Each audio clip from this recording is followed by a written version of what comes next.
Welcome to the Call Movement podcast. And today I have Jenni Dowley. Jenni, I exercise a lot. I run, I do strength training, I move my body consistently. So if you asked me if I'm doing enough for my bones, I would say, of course I am. I do all this stuff. But I think the conversation we're going to have today is, does being fit and train your bones are actually the same thing? And can you tell us a little bit about you? Yeah, so thank you for having me on. So, my background is I'm a chartered physiotherapist or physical therapist, as you refer to in the US. So, I studied in Ireland. I graduated 11, 12 years ago. And I started my career in falls prevention and rehab in Ireland. I moved to New Zealand, worked as a physio, musculoskeletal sports, primarily in New Zealand for over 3 years. When I moved back to Ireland, then I started specializing more in rheumatology, bone health, still doing musculoskeletal and sports. And then moved to the UK after that, where I was specializing more in bone health. I went back and did a master's in digital health around the same time and still work as chartered physio and then also developing an osteoporosis startup as well. Yeah, you have a wonderful program. So if you looked at someone like me who is always active, running, lifting, exercise consistently, would you automatically assume that my bones are super strong? I think one of the things that being a clinician and working with, I mean, if you've worked for over 10 years, you've seen over 10,000 patients come through the doors at this point. I think the one thing it's really taught me is you never assume anything when somebody walks in. So it's brilliant when people are fit and active like you, but I would never make an assumption, particularly with bone health, because as you know, bone health is so much more than just exercise, the big part of it, but it's so much more than exercise alone. So no, you definitely can't tell just from looking at somebody. So do weak bones feel different? Can I still be so active and feel strong? How am I able to figure out if my bones are strong or not without really going through a Dexter scan? Yeah, so this is really challenging. So osteoporosis is known as a silent condition because ultimately there's no signs until unfortunately most people break a bone, which is really frustrating. And I do have people, I've had people in the past who say, oh, I can feel it in my bones, but you can't feel those changes with low bone density or as your bones are changing. You can feel other things like arthritis and changes to joints. Mhm. But we can't feel the bones weakening, which is really challenging because then, like as you said, you don't know. And ultimately, the first thing is when you break a bone. So that's where all those other things like your risk factors and that are really important. If there are no obvious symptoms, I think the biggest conversation here is no longer the diagnosis, it's the conversation of prevention. If we're talking about prevention, right? Because there is no obvious symptoms. And for my whole life, I heard I don't have to worry about bone density, bone mass until I'm like on my 50s, on my 60s. Why should I be concerned? Why this needs to be a priority? Why are you even having this conversation right now, Leticia and Jenny? So this is challenging, and I think it's a really big misconception with osteoporosis and bone density that it's this disease that only affects your 90-year-old granny and that no one else can get it, and that's not the case. And a huge amount of my patients are really young with low bone density. So we all reach our peak bone density or the maximum amount of bone density we're going to get, typically, depending on the person, but around our mid 20s by our kind of 30. But we've put down about 95% by our late teens. So it's really important that we consider it early, because those are the years that we can try and maximize how much bone. And if we think of it like a kind of a bank of bone then for the rest of your life. And then after that point, when we've finished kind of building and putting down that bone, Then we have that years where we plateau and we kind of want to maintain what we have or try and improve if we can as well. So, and that's all much younger than 50. So you're absolutely right. We should be thinking about this from a prevention point of view and trying to target it earlier, because the more you can do earlier. And I think, if you look at statistics, I think a study looked at if you improve your peak bone density by, I think, 10%, it can delay the onset of osteoporosis by up to 13 years. And that's huge. That is huge. When is the peak bonus So happening in your lifespan? So about 95% is by our end of our teenage years, by about 20, but then most people have reached kind of peak bone density by mid 20s, 30. Okay, so for all the moms here who has the teenagers or getting kids to getting to that phase, is there anything specifically that I should be sharing with my group of friends where we have very active boys? Is there anything that would like, hey, girls, we should pay attention to our boys, girls, because they're developing and we're gonna talk about this. How is that gonna shape when they're in their 50s and 60s? What is the message?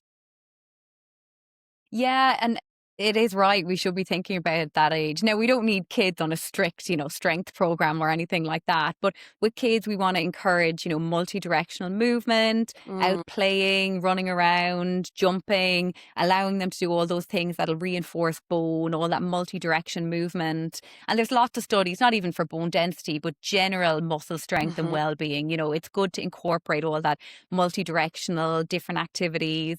And then I suppose meeting, when kids are really active, particularly in those growing phases, making sure they're getting enough fuel, enough nutrition in to kind of match the demands. mhm, Because if they're mhm. not getting enough fuel in, they can't put the bone down, even if they're Yep. doing the exercise. So making sure that they're getting plenty of protein and nutrients in through their diet as well.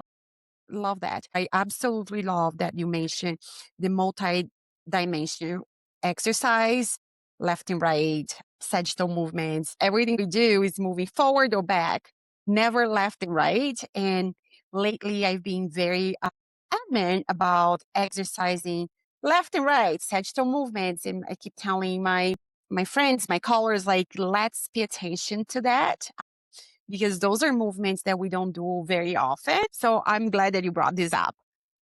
You told me that you had um, a life experience for your mom that changed your career. You went from fall prevention to really try to understand osteoporosis. Can you tell us about your story? Why it was so powerful for you? And I understand she's your mom, but why you felt like there is a need of me out there. Yeah. So my mom was diagnosed with osteoporosis in 2019. And at that point, I was working as a physio. I mean, I treated people with osteoporosis, but I didn't think it was as prevalent. My mum was young. She was only in her mid 50s when she was diagnosed. And I think got quite a shock because she didn't think she had any significant risk factors for it. So I, out of curiosity, started screening patients, just asking questions. And then I suddenly realized how many people had either been diagnosed previously and just didn't even feel the need to tell me, or the amount of people who had significant risk factors, who'd never been checked, who were at an age that with the risk factors, they should have been checked. So I just realized there was a huge gap in my own clinical practice. And then when I realized the people who did have it and asked them what they were doing or what support they had, there just wasn't that there. And my mum Mm, found the same, mum was really active and she was looking at, guidelines. And she was being told, don't bend forward, you'll break your spine. And mum's going, I'm a nurse. I don't have that option. I need more support than this. So I mhm. think as a physio, you're always used to, well, what's, a high standard of care. And I Yeah. looked at the way I saw osteoporosis being treated and just thought, this isn't, a high standard. People can't just get a diagnosis and be sent off and hope for the best. We need to be doing Mhm. more. And yeah, once I started on it, then I loved it. And that's kind of taken me to where I am now. That's wonderful. And thanks for sharing. I know it's a personal story, but again, it just brings us back to the beginning of our conversation. There is not really obvious symptoms.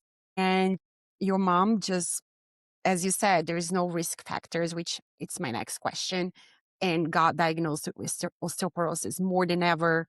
The message has to be preventive. Now, the message, how are we going to keep our bone density or bone mass? Um, in your late 30s, 40s, and 50s. So you mentioned something about risk factors. Can you just give us a brief overview? What are the risk factors for osteoporosis?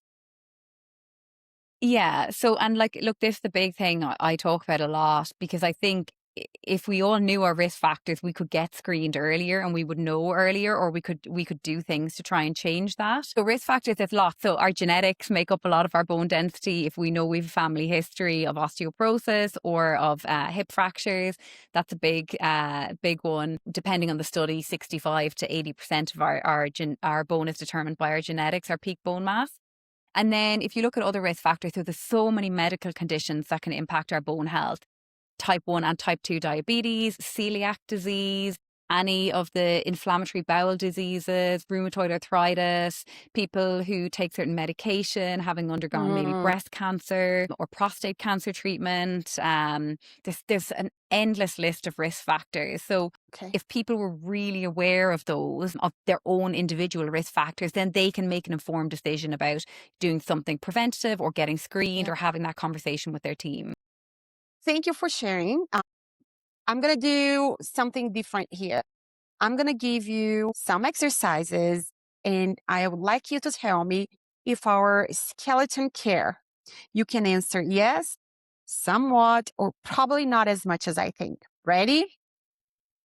Okay. Okay. Walking every day. Does my skeleton care? Somewhat. It Okay. can help with reducing fracture risk. Some studies have shown it, but it won't improve your bone density. So, no, not on the improving bone density side. Okay. Running. Again, somewhat. We see Okay. low bone density in runners. If someone just takes up running, they might put down bone for a period of time, but then not long term. They need to be doing more. Okay. Cycling. No. Great aerobic, but not for our bones. We see a lot of low bone density in endurance cyclists. Okay. Swimming. Again, not for our bones. Brilliant exercise for vertebral fracture recovery. Brilliant, but not enough to improve our bone density. Okay. Pilates. Trendy now. Yeah. So I think Pilates and yoga get, Both buckets. Yeah. Pilates and yoga. I want to talk about this a little bit more if I can. Yes. I think there's a really polarized view at the moment online that we see about this. It's really anti or really for it. I think exercise shouldn't be like that. I think both can play a part in your bone health journey overall. If someone's new to exercise, Pilates can be amazing, getting them going with strength training, getting them familiar with lifting weights, particularly if they're doing weight bearing exercises through Pilates. And I think as well, it depends on how it's taught because some Pilates classes are more like a strength class. So I think it can definitely play a part. After a period of time, is that stimulus enough on its own to change our bone density and to put down new bone? Probably not. But it's not an all or nothing. I think people think, oh, I can't do Pilates with my Mhm. bone health. You can, and you should if you enjoy it, particularly for the postural strength and that aspect of it. It can be good, but it's not enough usually to create that change with bone density. We need the strength exercises. Brilliant. And I love that you said if you're getting to exercise and you can start with Pilates. And I also love that you said you need this stimulus of the bone. We're going to talk about that in a second. All right. So I have lifting heavy weights. Yes, like lifting heavy weights is great. Again, it's not the only way you can improve bone. And I think there's a big misconception at the moment online. We see, high intensity lifting, and high intensity lifting has been shown, with studies to improve bone density, but it's not the only way. Moderate and even lower loads have been shown, particularly in the spine, to improve bone density as well. And the last point on that is, I think as well, people confuse intensity with weights. So Mm, intensity is, how difficult and challenging it is to the person, as you know. Where some people that it puts them off. They think, oh, if I'm not lifting 50 kilos or 100 kilos, I'll never be able to change. And that's not true because 3 kilos might be really heavy or a high intensity to somebody, but to somebody else, it might be 100 kilos. So yeah, I think we need to do a better job of kind of getting that message across as well.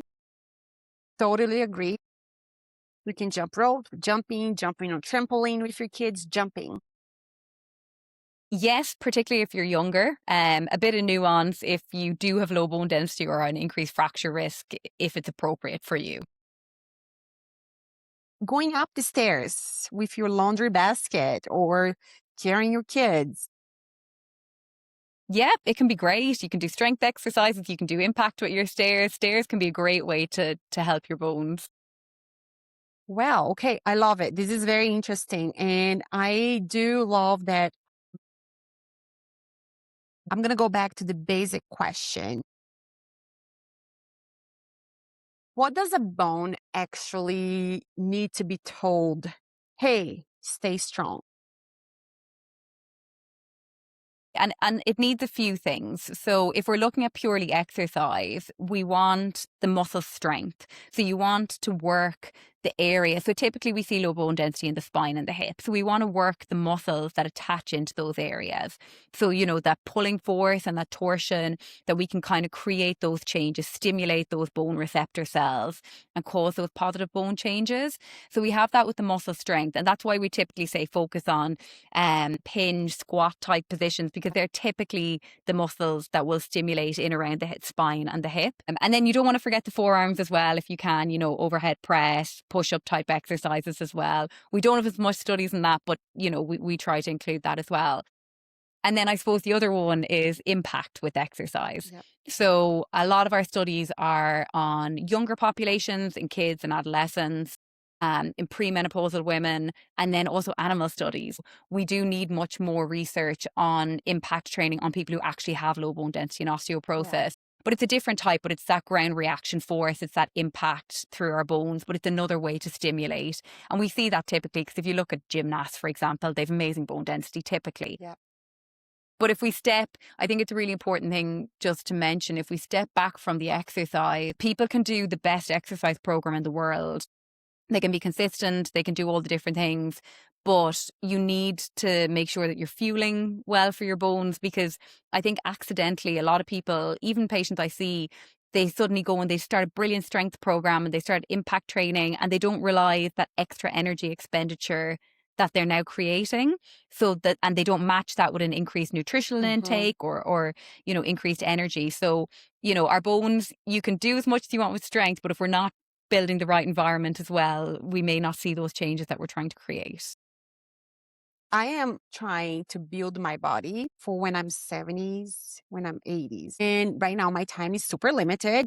So it's everybody else who are around me, around my circle. If I can only have 10 minutes of my time to really exercise or to focus on, there's so much things that they're telling us to focus, right? You go on social media, it's overwhelming. The wellness, the longevity, the trends, everything else.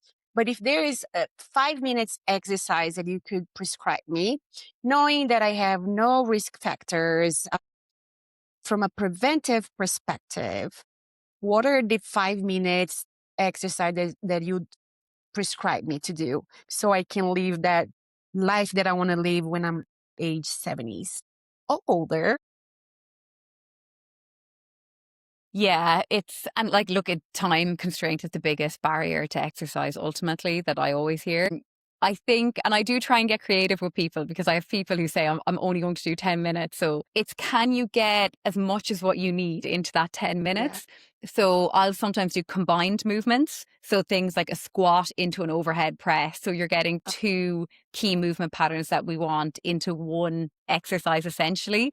So can you combine movements to be smart with how you're training? And then balance. Poor balance gets forgotten about all the time, but it's so important we train that ability to react to trips and falls. Yep. I think strength is cool online, jumping's cool online. No one is kind of making balance trendy and cool at the moment. But yeah, if we could do even balance as a warm up, compound movement where we've like a squat into an overhead press and then include a little bit of impact, as you said, if you've no risk factors, changing direction, short little bursts. You don't need a lot. You don't need to be doing more than a couple of jumps in a row, and then do that regularly through the day. So there is a lot you can get done in 10 minutes. There's so much, if you only set aside 10 minutes a couple of times a week, there is a lot you can get done. Did you guys hear that, ladies? The minimum effective dosage, 10 minutes, you'll be golden by age 70. I hope that was that simple. There is a reason why we're connected, because you're touching into so many aspects that I've been telling people, and everyone keeps disregarding me. I'm always talking about balance and coordination and our sagittal movements. We are connected. You're talking my language. And every time I talk to Yeah. women about balance, they're like, what? We're not 70s. And I'm like, no, balance is a very important part of your lifestyle. It's going to dictate so much of your elderly times. And I try when I'm teaching my classes in my garage so I can get women to move. And there is always balance and coordination and a little bit of agility because, come on, we're not that old in a sense, just pushing a little bit the envelope. But I am so happy that you touched into the balance. It's an important conversation that is always left off the table and it doesn't feel sexy. And I want to make it sexy and I want to make it important and I want to make it might not be the Pilates that is trendy or the yoga, but it's so cool that you can close your eyes and hold one leg for 45 seconds. It's very powerful. So thank you for bringing that topic into the conversation. I fully agree with everything you said. And like you said, it's not, people think I have exactly the same response of you. Oh, I'm not, falling. Why would I do balance training? And it's not that. It's, if you're running around with your kid and another kid bumps into you, can you prevent yourself from falling over? Can you catch yourself? Yes. And because if we do have low bone density at a younger age, falls result in fractures. So if we can prevent that fall and that trip and how we land, then we can prevent fractures ultimately with it. And we've really good evidence for falls programs. So well done on including it because it's such an important part and everyone should be doing it. I agree. We keep sending the message, we keep speaking the truth. Yeah. Moving to another subject is the perimenopause and menopause. It's so fascinating to hear about menopause. And I hear the word menopause or perimenopause, the words coming to my mind is like muscle, metabolism, hot flashes, sleep. But my question for you is bones barely seem to enter into the conversation. Again, why are we not having those conversations during this time? Why my OBGYN is not asking me to be doing some exercise for my bones? Why bones are not being part of the conversation for peri and menopause women? Yeah, it's such a key area because when we lose estrogen in those perimenopause and menopause years, we can have a huge loss of bone density. We start losing bone density in the couple of years before we enter the menopause. And then women can lose up to 20% as the quoted figure throughout those 5 to 7 years of the menopause, or like 2.5% in the spine per year. So it's a huge Wow. amount of bone density that we can lose.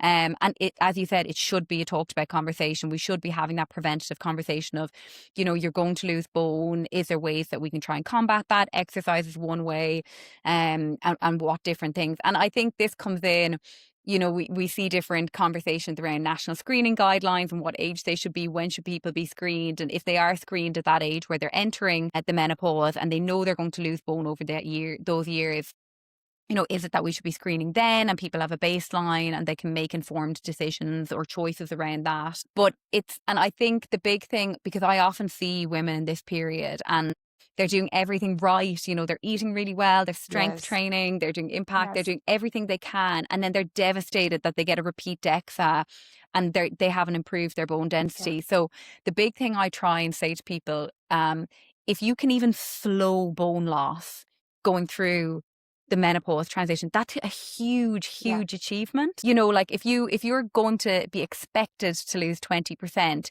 if you only lose 10, that's huge. hmm So slowing and maintaining bone density in those years is a huge achievement. You should be really proud if you do that. And how do I do that again? One of the Yeah. kinds. Through lots of exercise, strength, Okay. impact if you can, and then healthy lifestyle. And Yeah. not forgetting the other things like sleep, making Right. sure you're recovering well if you can, and everything else that goes into it. Well, it's great because I was having this conversation with my next door neighbor and she asked, you keep telling me about this bone health.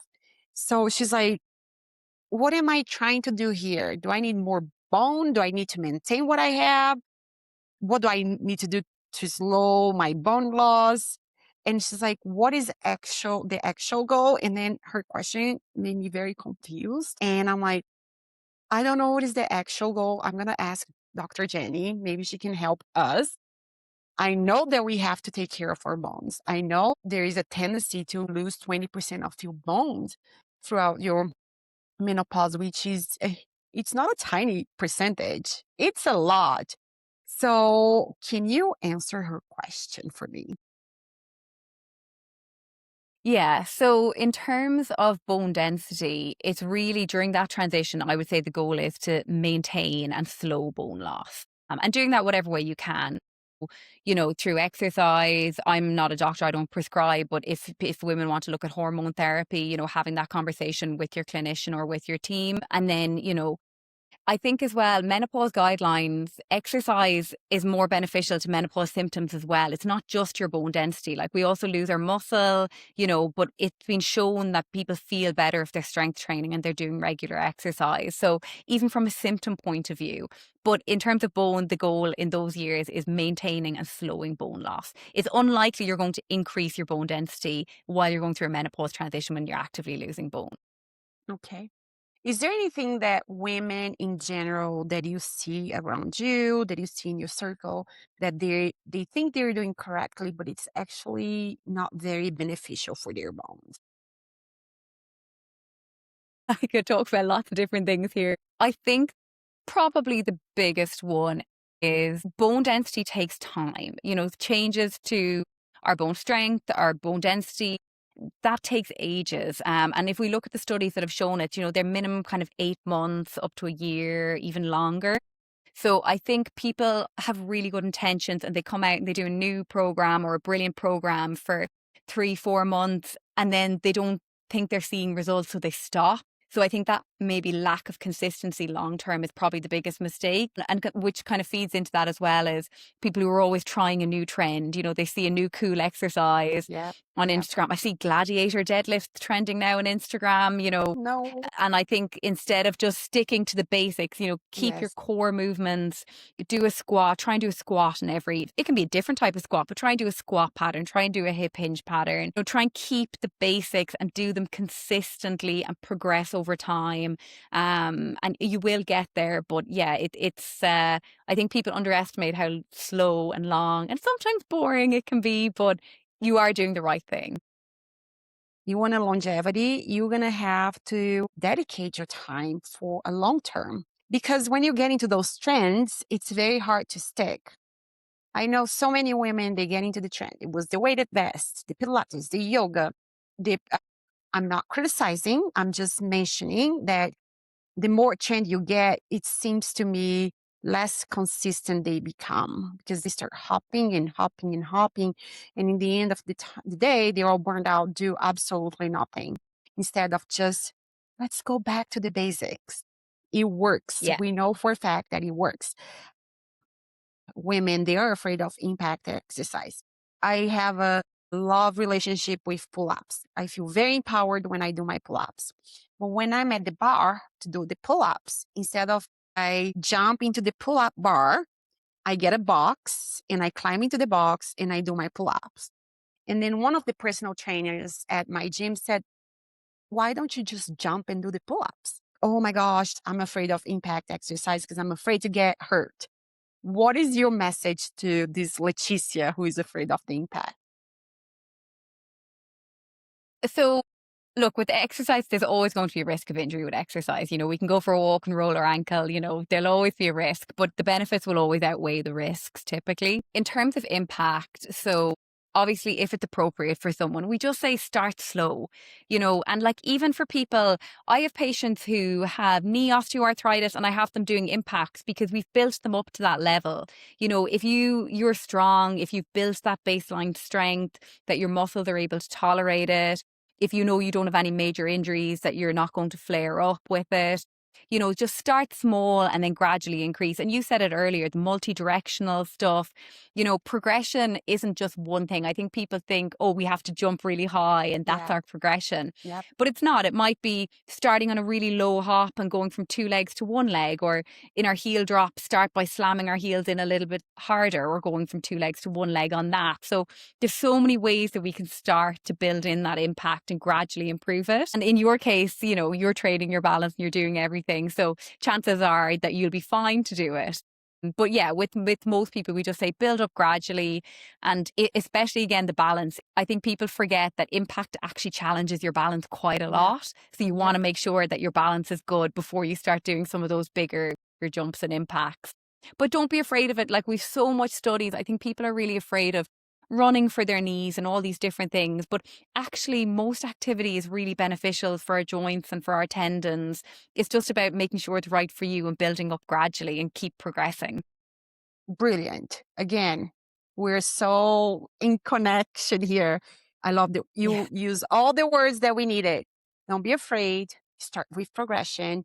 You don't need to be jumping 24 inches in a box. There is lots of way to do impact exercise. I absolutely love that. My 70-year-old self will thank me for Being consistently active. it's not about being afraid of osteoporosis. It's not being afraid of getting old. It's really trying to live a life when we're in our 70s and not the way we look. It's truly to do those things that we love the most. If you like to travel, you're going to be able to play with your grandkids and carry your suitcase and do go to the grocery store and pick up something on the higher shelf and be able to catch yourself before you fall. So I think that's where the conversation is centered. And I understand for a lot of women over 30, 35, 40, I don't know if I am there yet. And I think that's the message that I want to change. You are. You are over 35. It's time for us to start thinking about our bone density for the women out there who wants good health lifestyle in that age. This is definitely a podcast to listen because Dr. Jenni has shared so many wonderful and practical information with us. So I appreciate your time. Before I let you go, is there anything else that you think the message should be out there that people should truly take a listen? Yeah, I think, look, it's two things for me, really. It's one, you are never too young or too old to think about your bone density. You can always make a meaningful change regardless of where you are. And I think the other thing is exercise is inclusive of everyone. A lot of people feel like it's not for them, but we can always adapt it in a way that will suit you, or, your injuries, or what you need to fit into your lifestyle. We can always help you kind of create your goals and create change through exercise. Wonderful. Thank you for sharing that. Keep inspiring. I am so appreciative of your time. I hope you enjoyed this podcast. I absolutely love podcasts. Such a natural flowing conversation. So thank you for your time.